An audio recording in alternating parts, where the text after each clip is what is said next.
रुको, इस वीडियो को स्किप मत करना, क्योंकि अगर आज तुम्हें लग रहा है कि तुम बिल्कुल अकेले हो, अगर तुम्हें लग रहा है कि तुमने बहुत सह लिया है और अब बस थक चुके हो, अगर तुम्हारे मन में कभी ना कभी यह सवाल आया है कि अगर महादेव मेरे साथ होते तो मेरे साथ ऐसा क्यों होता, तो यह संदेश तुम्हारे लिए है, क्योंकि आज महादेव तुम्हें जवाब देने आए हैं। कोई साधारण जवाब नहीं, बल्कि ऐसा सत्य जो तुम्हें भीतर तक हिला देगा और उसी क्षण तुम्हें संभाल भी लेगा।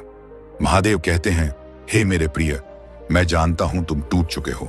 मैं जिसको जानता हूं तुमने सब कुछ सही करने की कोशिश की, फिर भी हालात तुम्हारे खिलाफ जाते रहे। तुमने धैर्य रखा, भरोसा रखा, प्रार्थना की, इंतजार किया, लेकिन समय बीतता गया और दर्द कम नहीं हुआ। हर सुबह उम्मीद लेकर उठे और हर रात पहले से ज्यादा थक कर सो गए। लोग कहते रहे सब ठीक हो जाएगा, लेकिन किसी ने यह नहीं बताया कि कब। महादेव कहते हैं, जिस दिन तुमने मुझसे सवाल करना बंद कर दिया, उसी दिन तुम सबसे ज्यादा थक चुके थे।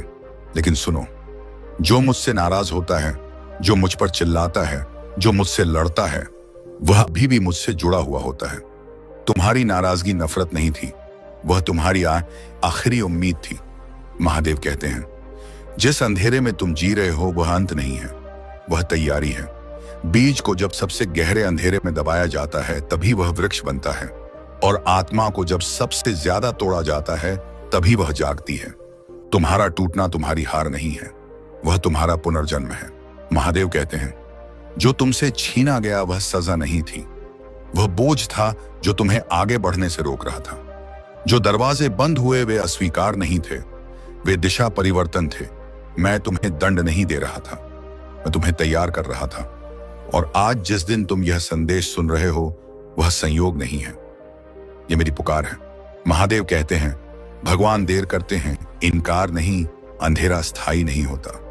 दर्द तुम्हारी पहचान नहीं है, और जो टूट चुका है वही सबसे ज्यादा चमकता है।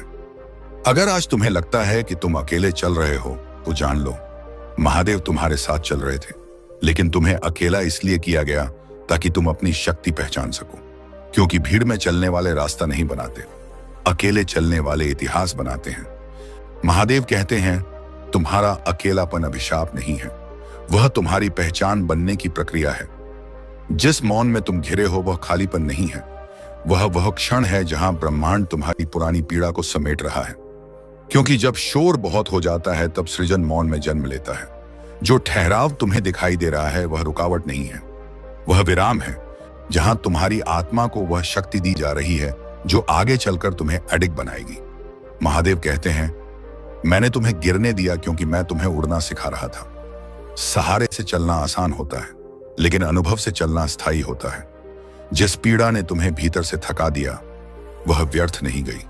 हर वह आंसू जो तुमने अकेले में बहाया, हर वह रात जो तुमने बिना किसी सहारे के काटी, उसने तुम्हें गहराई दी है, और गहराई कभी कमजोरी नहीं होती। महादेव कहते हैं, जो बिना टूटे आगे बढ़ता है वह सिर्फ चलता है, और जो टूटकर फिर खड़ा होता है वही उड़ना सीखता है। आज तुम स्वयं को कमजोर समझ रहे हो क्योंकि तुम अपनी तुलना उनसे कर रहे हो जिन्हें संघर्ष कम मिला।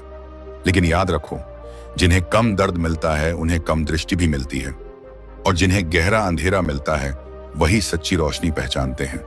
अब तुम्हारे भीतर शांति जन्म ले चुकी है, जो दिखाई नहीं देती लेकिन महसूस की जा सकती है। और यही शांति तुम्हें उस जीवन के लिए तैयार कर रही है जो सिर्फ पाने का नहीं बल्कि निभाने का होगा। अब तुम्हें हर किसी को खुश करने की जरूरत नहीं है, क्योंकि स्वयं से विश्वासघात करना सबसे बड़ा अन्याय है। महादेव कहते हैं, अब तुम्हारे शब्द कम होंगे लेकिन प्रभाव गहरा होगा। अब तुम्हारी ऊर्जा बदलेगी, और उसी के साथ तुम्हारे आसपास के लोग भी। जो सिर्फ लाभ के लिए थे वे दूर हो जाएंगे, और जो तुम्हें समझने वाले हैं वे स्वतः पास आएंगे। अब तुम्हें स्वयं को साबित नहीं करना पड़ेगा, क्योंकि तुम्हारा आचरण ही तुम्हारा परिचय बनेगा। और अंत में महादेव कहते हैं, मैं कभी दूर नहीं था, मैं हर उस क्षण तुम्हारे साथ था जब तुम स्वयं को अकेला समझ रहे थे। और आज जब तुम शांत हो चुके हो तब मेरी उपस्थिति तुम्हें शब्दों में नहीं बल्कि मौन में महसूस होगी।